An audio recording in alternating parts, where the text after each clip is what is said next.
नमस्कार सभी को। आज हम बात करने वाले हैं ब्रह्मा, विष्णु, शिव और शक्ति की।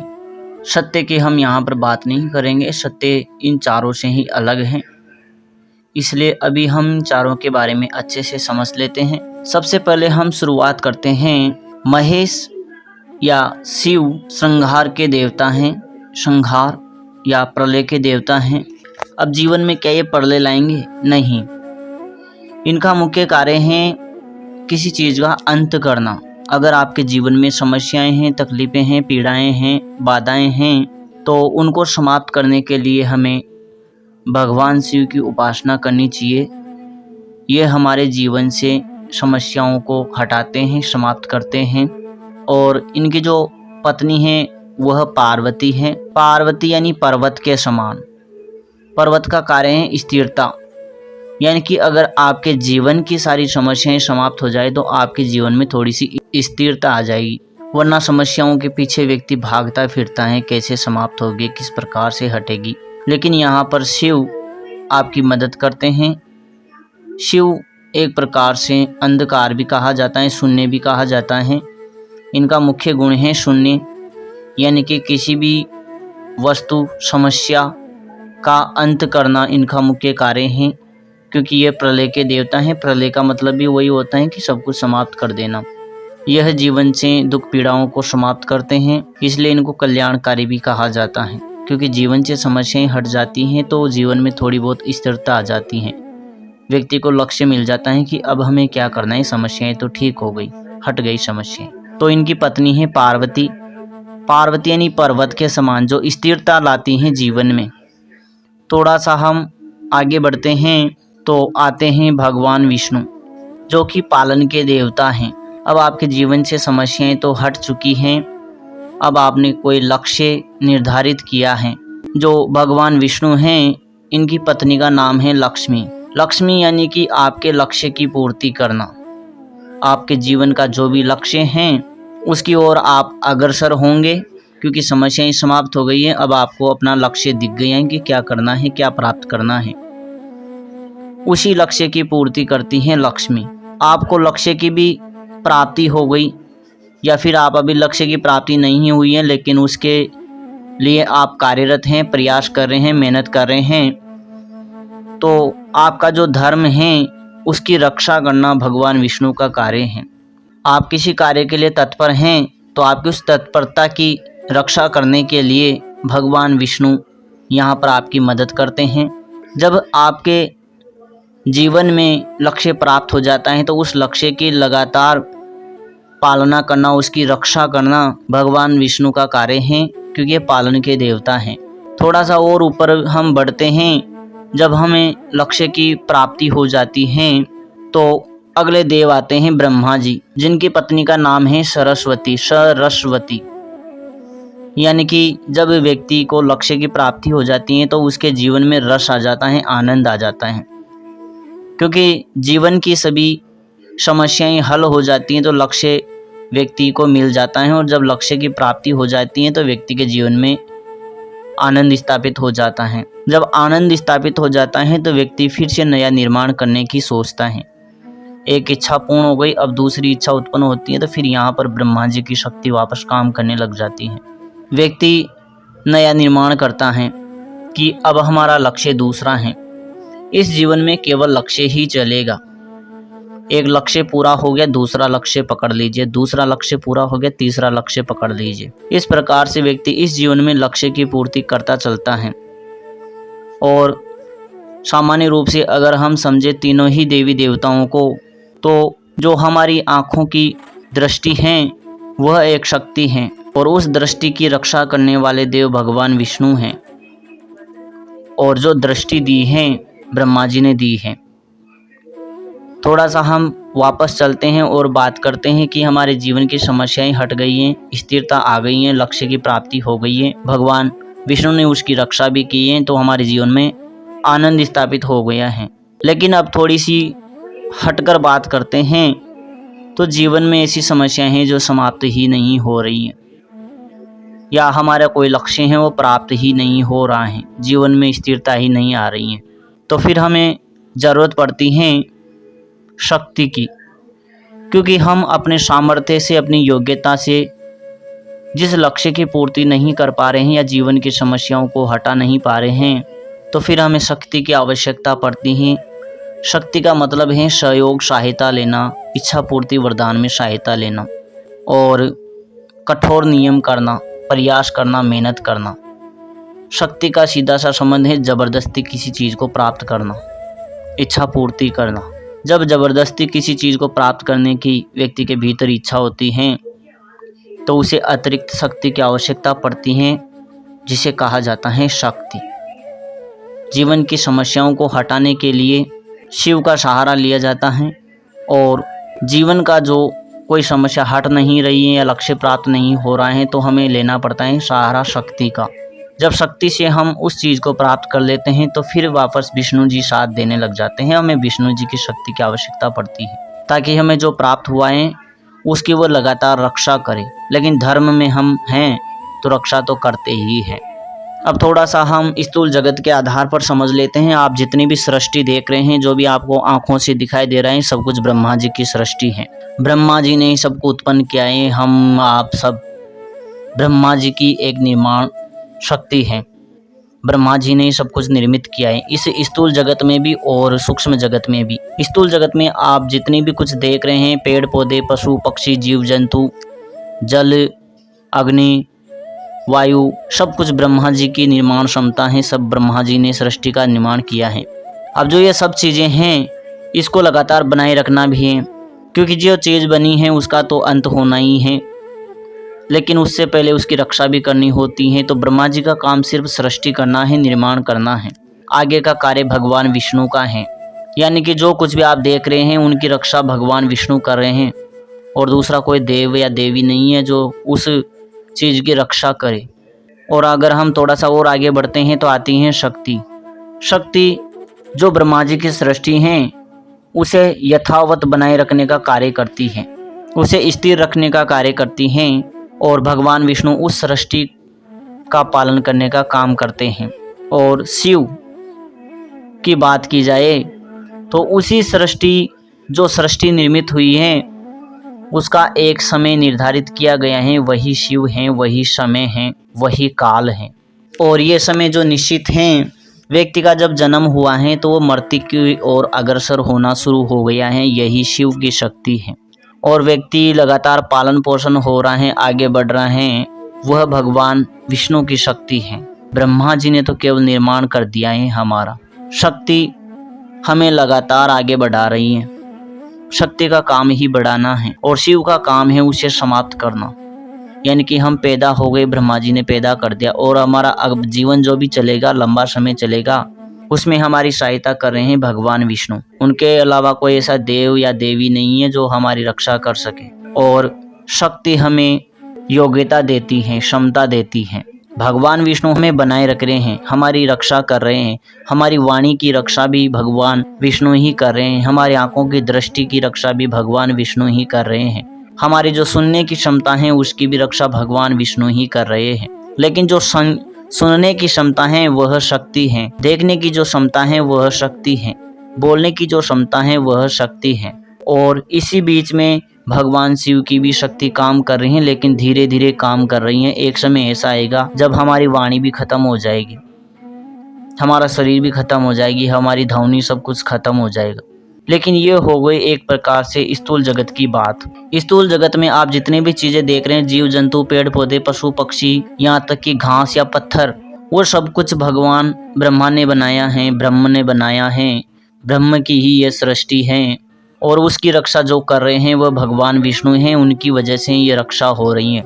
और जो शक्ति है चैतन्यता लगाए रखने का काम करती है, चैतन्यता उसके भीतर रखती है और शिव उसे समाप्ति की ओर ले जाते हैं। शिव शून्य हैं तो यह अगर कोई चीज़ प्लस में है तो उसको घटाने का काम करते हैं और शक्ति उस चीज़ को बढ़ाने का काम करती है। शक्ति किसी भी चीज़ को अनंत की ओर ले जाने का प्रयास करती है और शिव किसी भी शक्ति को शून्य की ओर ले जाने का प्रयास करते हैं, किसी भी गुण को शून्य की ओर ले जाने का प्रयास करते हैं।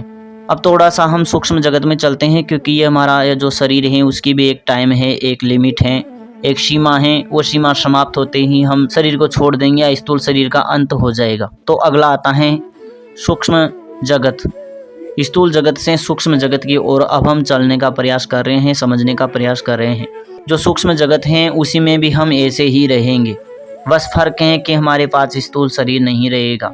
हम जैसे अभी बात कर रहे हैं ऐसे ही किसी और से भी बात कर सकते हैं, कहीं पर भी जा सकते हैं। ठीक जैसे यहाँ पर ये जो जगत चल रहा है, यहाँ पर जिस प्रकार के व्यक्ति हैं, अच्छे हैं, बुरे हैं, सन्यासी हैं, ठीक ऐसे ही व्यक्ति हमें सूक्ष्म जगत में देखने को मिलेंगे। लेकिन जब व्यक्ति शरीर छोड़ता है तो वह सूक्ष्म जगत में रुकने का भी 2-3 कारण हैं। अगर व्यक्ति स्वयं से ही अपने जीवन का त्याग करता है, माने अपने शरीर को छोड़ता है, तो उसको बोला जाता है वेटिंग रूम, यानी कि जो हमारी आंखों से नहीं दिख रहे हैं वो जो सूक्ष्म जगत हैं वह वेटिंग रूम है।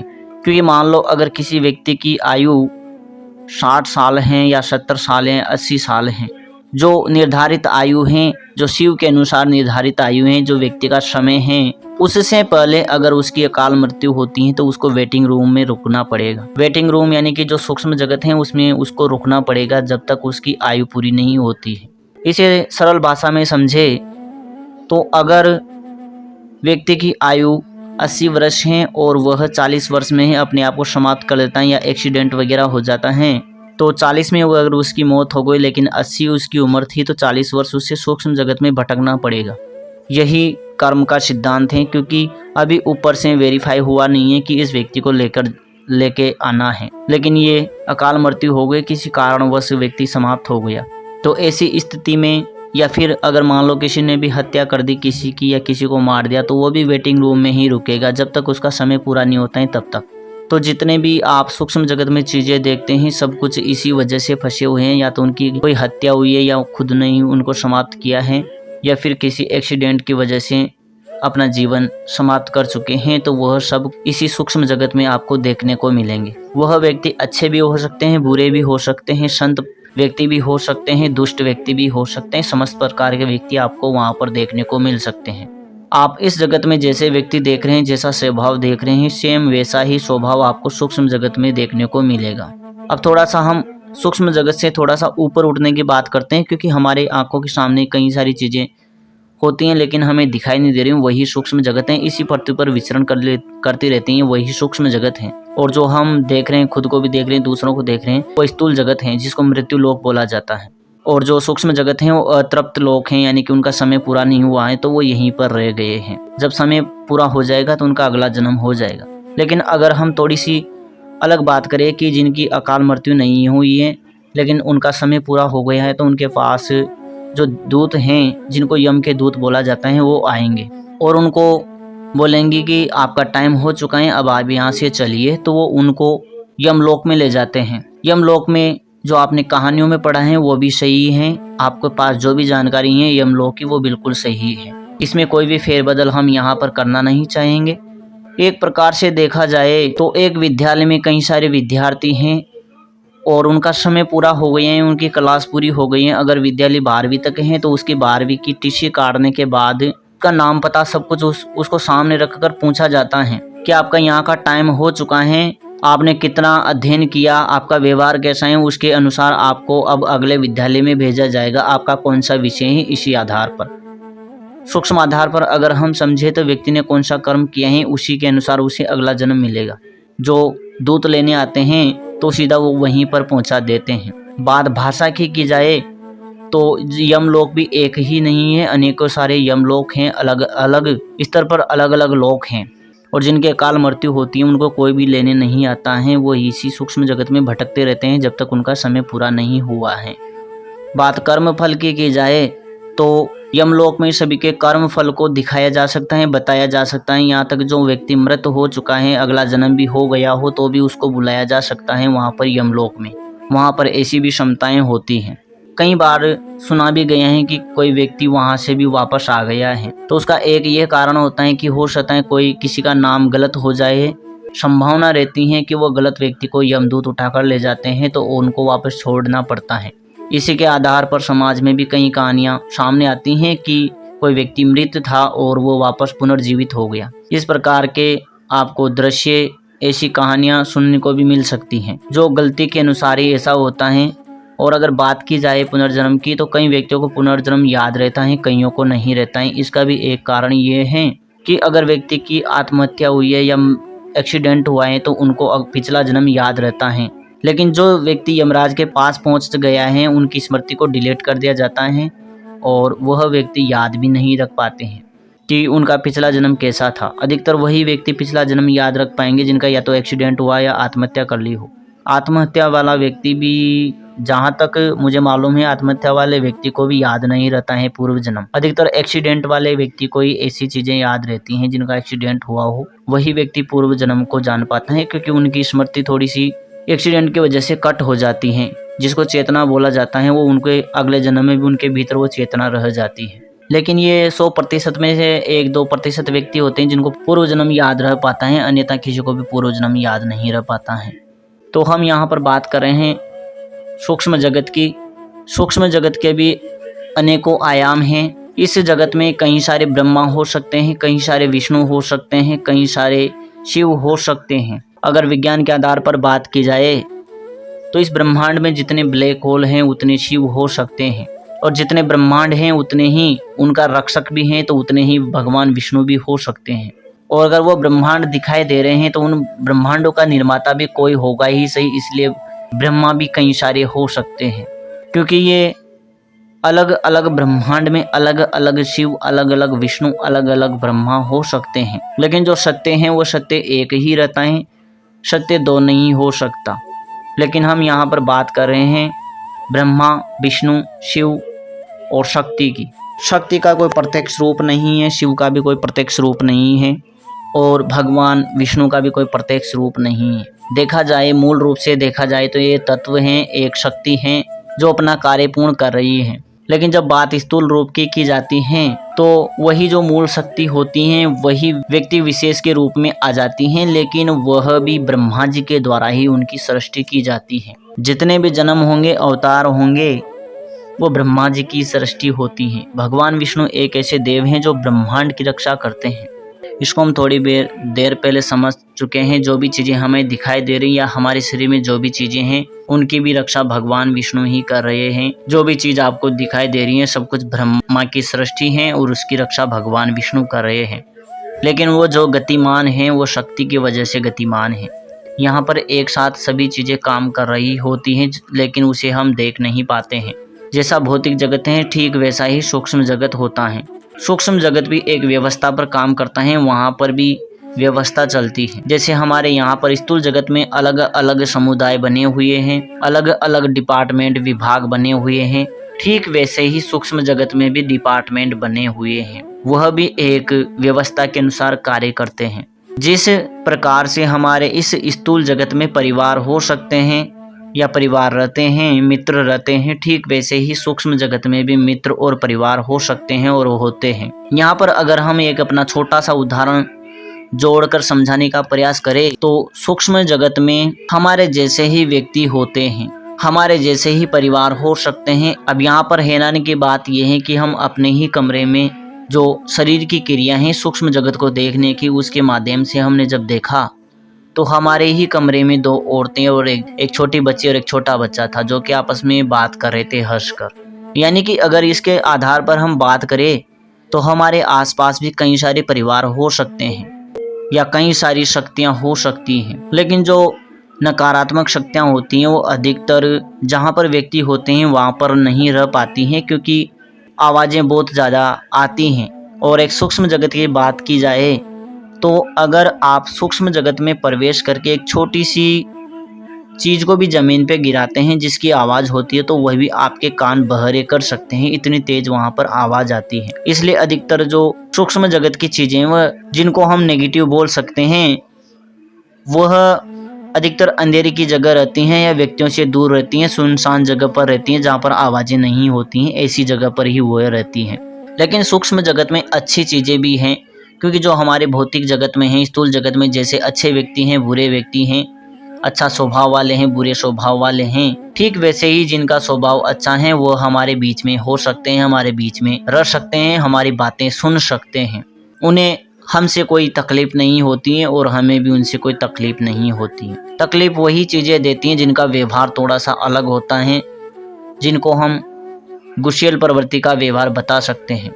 स्थूल जगत से सूक्ष्म जगत में वो चीज़ें ही ट्रांसफ़र होती हैं, यानी कि वही चीज़ें हमारे साथ जा पाती हैं जो हमें वर्तमान में याद हैं। जितना हमें वर्तमान में ज्ञान है उतना ही हम सूक्ष्म जगत में हमारे साथ ज्ञान ले जा पाएंगे, उतनी ही समझ हमारे भीतर होगी। अगर एक बच्चा स्थूल जगत से सूक्ष्म जगत में प्रवेश करता है, यानी कि अपने शरीर को छोड़कर सूक्ष्म जगत में प्रवेश करता है, तो उसके पास उतनी ही बुद्धि होगी जितनी कि एक बच्चे में होती है। और अगर एक बुजुर्ग व्यक्ति अपने स्थूल जगत से सूक्ष्म जगत में जाता है तो उसके पास उतना ही अनुभव, उतना ही ज्ञान, उतनी ही समझ होगी जितनी उसके पास स्थूल जगत में थी। उतनी ही समझ, उतनी ही बुद्धि, उतना ही ज्ञान उसके सूक्ष्म जगत में होगा।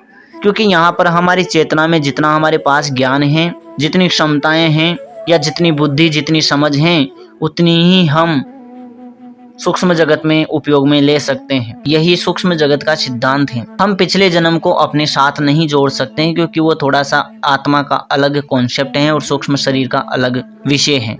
अगर बात की जाए दिव्य शक्तियों की आध्यात्मिक आधार पर, तो अगर हमारे पास इस स्थूल जगत में अगर कोई सिद्धि है, शक्ति है, तो वही हमारे सूक्ष्म जगत में हमारे पास रहती हैं, हमारे साथ रहती हैं, उसका हम उपयोग कर सकते हैं। और ऐसे व्यक्ति सूक्ष्म जगत से ऊपर भी उठ जाते हैं। और अगर कोई ध्यान करता है या फिर छोटी मोटी प्रार्थना भी करता है, जो अपने इष्ट देव के प्रति प्रेम करता है, वह उस इष्ट देव के पास जाता है। क्योंकि जो एक यमलोक है वो एक पोर्टल है, वहाँ से सभी लोगों के अलग अलग आयाम जाते हैं। वहाँ पर अलग अलग आयाम, अलग अलग लोक के पोर्टल होते हैं। एक प्रकार से साधारण भाषा में समझा जाए तो जो यमलोक हैं वहाँ पर सभी लोकों के द्वार होते हैं और उसके माध्यम से हमें उस द्वार पर भेज दिया जाता है। यमदेव एक ऐसे देव हैं जो सभी आयामों में जा सकते हैं, यहाँ तक कि जो सूर्य लोक हैं उसमें भी वो जा सकते हैं। सीधी सी भाषा में बात की जाए तो वह ब्रह्मलोक में भी जाने का सामर्थ्य रखते हैं अपने भीतर यमराज। ऐसी उनके भीतर क्षमता होती है। हम एक प्रकार से जिस डिपार्टमेंट में काम करते हैं, हम अपनी बुद्धि का उपयोग करते हैं, ठीक उसी प्रकार से यमराज, यम के दूत या जितनी भी सिद्धियां, शक्तियां हैं, वो भी हमारी तरह ही व्यवहार करती हैं। अगर आपका व्यवहार अच्छा है तो ऐसा कोई लोक नहीं है जहाँ पर आपका अपमान किया जाए। आपके साथ सही से व्यवहार किया जाएगा, आपका सम्मान किया जाएगा। अपमान तो वहीं किया जा सकता है जहाँ पर आप सूक्ष्म जगत में फंस गए हैं। लेकिन अगर आप यमलोक के भी ऊपर चले जाते हैं या यमलोक से भी होकर निकलते हैं, सब जगह आपका सम्मान किया जाता है जैसा कि आपका कोई मित्र हो। आप जिस लोक में जाएंगे उसी लोक में आपका सम्मान किया जाएगा। क्योंकि ये हमारा स्थूल शरीर नहीं है, हमारा सूक्ष्म शरीर है। हम ब्रह्मा की संतान हैं। ब्रह्मा ने हमारा निर्माण किया है और भगवान विष्णु ने हमारा पालन किया है और शक्ति ने हमें क्षमताएं दी हैं। और जो शिव हैं वह हमारे शरीर को ख़त्म करने का काम करते हैं। उनका एक नियम है कि वह संहार के देवता हैं, प्रलय के देवता हैं। एक समय ऐसा भी आता है जब यमलोक, जितने भी लोक हैं, सत्य लोक से जितने भी नीचे के लोक हैं, सबको भगवान शिव ही समाप्त करते हैं, उनका संहार करते हैं, सबको नष्ट करते हैं। ऐसा भी उनका नियम है। तो जो भगवान शिव हैं वह समय है, काल है, और काल छोटी मोटी चीज़ नहीं है और सभी चीज़ें समय में बंधी हुई हैं, समय के इसमें बंधी हुई हैं। बात हम कर रहे हैं सूक्ष्म जगत की। सूक्ष्म जगत में एक ही डायमेंशन में हजारों लोक हो सकते हैं। हमारा जो थर्ड डायमेंशन है इसमें भी कई लोक हो सकते हैं, हमें भले आंखों से दिखाई नहीं दे। और जो सूक्ष्म जगत है उसमें तो अनेकों लोक हैं, क्योंकि हमारी आंखों के सामने एक पर्दा लगा हुआ है जिससे हम सूक्ष्म जगत को नहीं देख पाते हैं। लेकिन व्यक्ति में इतनी क्षमता है कि वो खुली आंखों से सूक्ष्म जगत को देख सकता है, लेकिन उसके लिए प्रयास करना पड़ता है। जो हमारी आंखों के आगे पर्दा लगा हुआ है तो वो भी एक भगवान विष्णु की कृपा है, ताकि हम परेशान ना हो। क्योंकि थर्ड डायमेंशन और फोर्थ डायमेंशन दोनों अलग अलग रहने चाहिए, तभी सही है। क्योंकि हम तो 4% हैं, जो सूक्ष्म जगत है उसमें तो 96% हो सकते हैं, बहुत ज़्यादा जनसंख्या हो सकती है।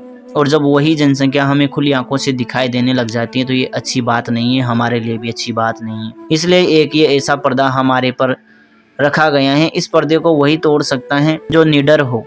हालांकि जो निडर नहीं है वो भी तोड़ सकता है या खोल सकता है, लेकिन ये अच्छी बात नहीं है। अगर हमें डर लगता है तो हमें उस पर्दे को खोलना भी नहीं चाहिए, उस आँखों के दरवाजे को खोलना भी नहीं चाहिए, वरना हमें कई चीज़ें खुली आंखों से दिखाई दे सकती है। हाँ, एक तरीका ऐसा भी है जिसमें हमें अपनी आँखों के पर्दे खोलने नहीं पड़ते हैं। हम सूक्ष्म शरीर के माध्यम से उन चीज़ों को देख सकते हैं, उनसे बात कर सकते हैं, उनसे समझ सकते हैं। थोड़ा बहुत अगर ज्ञान लेना चाहते हैं तो ज्ञान ले सकते हैं, जिसको कहा जाता है हमारा जो दिव्य चक्षु है उसके माध्यम से हम देख सकते हैं, या सूक्ष्म जगत को सूक्ष्म शरीर के माध्यम से भी हम समझ सकते हैं, देख सकते हैं। लेकिन कभी भी आंखों के जो लॉक हैं उनको हमें खोलने का प्रयास नहीं करना चाहिए, वरना हमारे ना चाहते हुए भी हमें खुली आंखों से कई चीजें दिखाई देती है। और सूक्ष्म जगत और स्थूल जगत का एक नियम है, अगर हमें सूक्ष्म जगत खुली आंखों से दिखाई दे रहा है तो वो चीजें हमें छू सकती है। यहाँ पर एक नया नियम लागू हो जाता है, क्योंकि आपने 4 डायमेंशन को एक्सेस कर लिया है। 4 डायमेंशन में आप